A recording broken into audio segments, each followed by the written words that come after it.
এদিকে শাশুড়ি বৌমা ভীষণ ঝগড়া করেছে। সেই ঝগড়ার পরে দুজনে একদমই কথা বলে না। তারপরে সংসারে যেন অশান্তিটা চলে আসে। সত্যি কথা বলতে এই যে শাশুড়ি বৌমার ঝগড়া হলে দুজন যে কথা বলে না, তার যে এফেক্ট মানে সবথেকে বড় যে অসুবিধাটা হয় সংসারে, সেটা কিন্তু ছিন্নভাব করে দেয়, সংসারটা শেষ করে দেয়। তো চলো প্রথম থেকে ভিডিওটা স্টার্ট করি। তো আমি সুস্মিতা, তো আমার চ্যানেলে তোমাদেরকে অনেক অনেক স্বাগত। সকালবেলা উঠেই দেখছি বাপরে কি বৃষ্টি, মানে কি বলবো। আমি এসেছিলাম এই ননদিনের বাড়িতে। আমাদের বাড়িতে একটু নেট পায় না জানো তো, ওদের এখানে এসে একটু ডাউনলোডে বসায় যে কোনো ভিডিও। তো যাই হোক, অনেকক্ষণ ছিলাম ওদের বাড়িতে থাকার পরে আর বাড়ি যেতে পারছি না। সে অনেকটা টাইম, প্রায় 10 থেকে 15 মিনিট আমি দাঁড়িয়েই ছিলাম ওদের বাড়িতে, যেহেতু সকালে অনেক কাজ থাকে। তো আমি ওকে বললাম যে তাড়াতাড়ি আমার বাড়ি যেতে হবে, না গেলে কিন্তু হবে না। তো যাই হোক, বৃষ্টি থামলো কি তাড়াতাড়ি করে আমি বাড়ি চলে গেলাম। বাড়ি এসেই না, বরের যে আলমারিটা জামাকাপড় রাখার একদম এলোমেলো করে রাখে, সেটা গুছালাম। ভাবলাম আজকে বৃষ্টি হচ্ছে, তাহলে বসে বসে কাজগুলো করি। হঠাৎ করেই ইচ্ছা হলো শাশুড়ি মায়ের ঘরটা একটু পরিষ্কার করব। সত্যি কথা বলতে দেখো, শাশুড়ি বৌমা যতই ঝগড়া করুক, অভিমান করুক, রাগ করুক, সব কিছু করুক না কেন, তখন যদি তারা না মেলে না, তখন না, না শাশুড়ির ভালো লাগবে না বৌমার ভালো লাগবে। তার জন্যে যতই সংসারে অশান্তি আসুক না কেন, যতই ঝড়ঝাপটা আসুক না কেন, মিলে যাওয়াটা খুবই জরুরি। হয়তো দেখো, সত্যি কথা বলতে আমার যে ঝগড়া অশান্তি হয় না, ওটা বলা ভুল। কেন, মায়ের সঙ্গে কি ঝগড়া হয় না? আমরা কি মিলে যাই না? তবে শাশুড়ির সঙ্গেও তেমনটাই হয় আমাদের। হয়তো ঝগড়া অভিমানটা হয়, কিন্তু পরক্ষণেই ঠিক হয়ে যায়। তো আমার শাশুড়ি মা ছিল হচ্ছে আমার ঘরে ঘুমাচ্ছিল, টিভি দেখতে দেখতে ঘুমিয়ে পড়েছে। তো সকালবেলা উনি একটু টিভি দেখে। এবার আমি ভাবলাম যে রান্নাঘরে যখন যাচ্ছি না, তাহলে একটুখানি ওনার ঘরটাই পরিষ্কার করি। ওনাকে আমি বলি আলমারিটা খুব সুন্দর। তো আমার শাশুড়ি মা গল্প করেছে যে আমার শ্বশুর যখন বেঁচে ছিল, তখন উনি গান করতো, বাউল গান। তখন ওই একদিন বাউল গান করে এই টাকা পেয়েছিল, ভালো টাকা, মানে 5,000 টাকার বেশি। তো সেই টাকা দিয়ে কিন্তু আলমারিটা কিনে দিয়েছিল আমার শাশুড়ি মাকে আমার শ্বশুরমশাই। খুব ভালোবেসে কিনে দিয়েছে। আলমারিটা খুব সুন্দর জানো তো। যাই হোক, আলমারিটা যখন মুছছি আর ক্যামেরায় আমি দেখছি কি সুন্দর লাগছে বলো তো। আর সামনাসামনি আলমারিটা কিন্তু খুবই সুন্দর। তো যাই হোক, মুছে বেশ সুন্দর করে পরিষ্কার করলাম যতটুকু পারলাম। আরও পিছন দিকে অনেকটাই নোংরা, যেটা আমার হাত যাচ্ছে না, সামনেরটুকু মোটামুটি করেছি। তো ভেবেছি যে পুজোর সময় আমি ভালো করে মুছে দেবো। আর উপরে যে ট্যাডিটা দেখতে পাচ্ছ, ওটা আমি আমার শাশুড়ি মাকে গিফট করেছিলাম। আমি যখন একটা টিউশনি পড়াতাম, তো ফার্স্ট টাকা পেয়েছিলাম, সেই টাকা দিয়ে ওনাকে কিনে দিয়েছিলাম। খুব ভালোবাসে, তাই উনি যত্ন করে সেটা উপরে রেখে দিয়েছে। যাই হোক, কাউকে ভালোবেসে দিলে কিন্তু সেই জিনিসটা যত্ন করেই রাখে। আর আমার শাশুড়ি মা সব কিছুই খুবই যত্ন করে। তো যাই হোক, ওনার আলনাটা, জামা কাপড়টাও গুছিয়ে দিয়েছি, আলমারিটাও সুন্দর করে মোছা হয়ে গেছে। আর এই যে বাক্স টাক্সগুলো, এগুলো সব কিছু ঠিকঠাক করে দিয়েছি। মোটামুটি সব কিছু কমপ্লিট। আর ঘরটা দেখো কত সুন্দর লাগছে। কি বলো তো, এক এক সময় না নিজের ঘর পরিষ্কার করতে গিয়ে আর যেন ভালো লাগে না। মাঝে মধ্যে ওনার ঘরও আমার পরিষ্কার করতে ভালো লাগে, কিন্তু উনি যে পরিষ্কার করে ফেলে বলে আমার আর করার সময়টুকু হয় না। তখন আমি আমার ঘরটুকুই তোমাদের সঙ্গে একটু শেয়ার করতে পারি। যাই হোক, এদিকে ঘরটর সব পরিষ্কার হয়ে গেছে। এখন ঘরটা ঝাড় দেবো।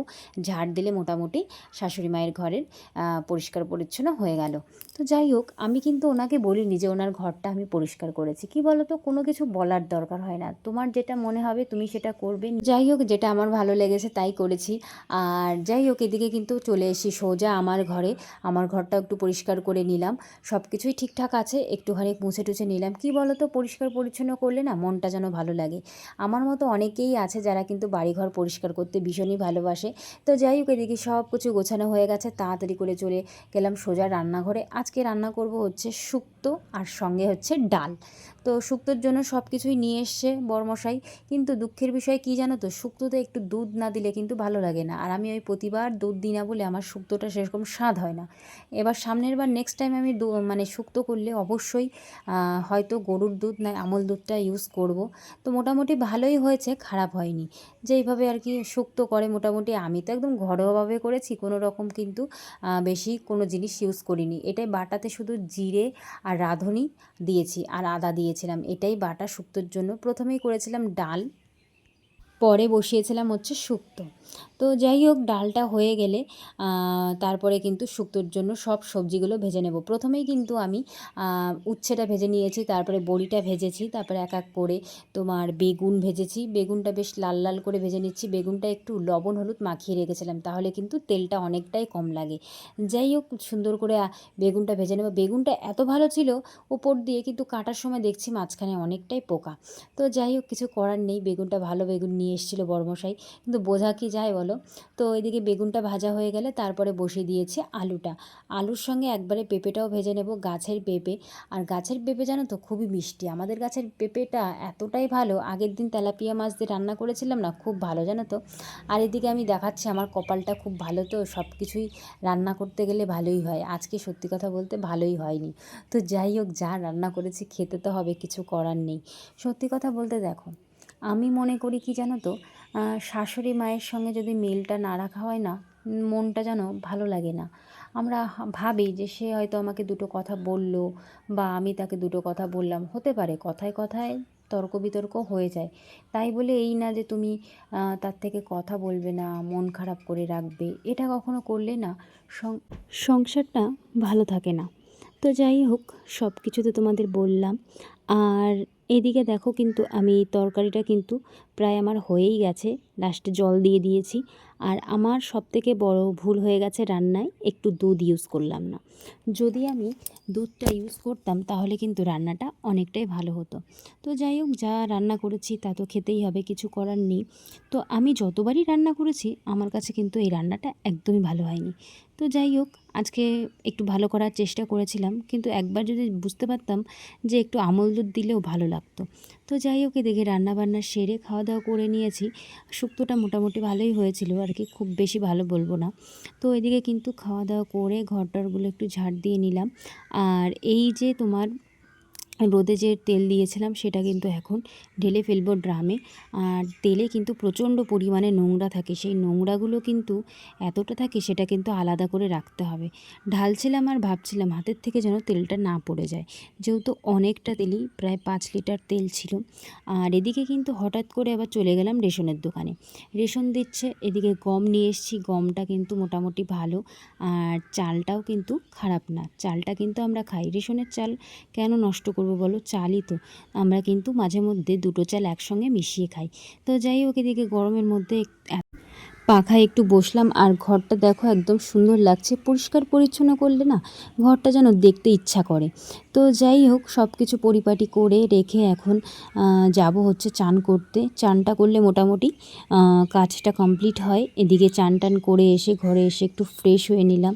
আমি জানো তো, আমার চুল এত পড়ছে, ভাবছি যে কিছু একটা নেব, কিন্তু নেওয়াই হচ্ছে না। পেঁয়াজের রস নিলে কিন্তু চুলে খুব ভালো দেয়, কিন্তু পেঁয়াজের রসের যে একটা গন্ধ, সেটা না আমার সহ্য হয় না, যে কারণে আমি পেঁয়াজের রসটা নিতে পারছি না। তো যাই হোক, কবে যে টাক পড়ে যাব সেদিন হয়তো গিয়ে হয়তো আমি তেলটা মানে চুলে কিছু ইউজ করব। তো যাই হোক, এদিকে আগের থেকে কিন্তু মুখের স্কিনটা অনেকটাই ভালো হয়েছে। পিসিওডি থাকলে কিন্তু মুখের স্কিনটা অনেকটা খারাপ হয়ে যায়, অনেক গোটা বেরোয়, অনেক কিছুই হয়। তো যাই হোক, এখন অনেকটাই ভালো আছে, পিসিওডি নেই বলে মুখে কিন্তু কোনো গোটা ওঠে না। তো দুপুর টাইমে যা আমি রান্না করেছি আজ ভালো লাগেনি, তার জন্য আজকে একটা ডিম ভাজা করে খেয়েছিলাম। আর সত্যি কথা বলতে ডিম ভাজা দিয়ে খেতে কিন্তু ভালো লাগে ভাত। আর এদিকে দিয়েছিলাম দুটো কাঁচা লঙ্কা। তো যাই হোক, এদিকে কিন্তু ভাজা করে খাওয়া দাওয়া করে নেব। আর আমার এত হাসি পাচ্ছিল, নিজের রান্না ভালো না হলে যেটা হয় আর কি, শেষ পর্যন্ত ডিম ভাজা দিয়ে ভাত খেলাম। তো যাই হোক, খাওয়া দাওয়া করে নিলাম। আর সত্যি কথা বলতে কি জানো তো, সব থেকে বড় যে প্রবলেমটা থাকে আমাদের সংসার লাইফে, শাশুড়ির সঙ্গে আমরা যদি মিল দিয়ে না থাকি, মানে আমার শাশুড়ি মা, সে আমি হই যেই হোক, মিলটা নিতে থাকলে দেখবে তোমার কোনো কিছুই ভালো লাগবে না। তো যাই হোক, সবার লাইফেই সংসারে অনেক কিছু হয়, সব কিছুই মানিয়ে নিয়ে চলতে হয় আর কি।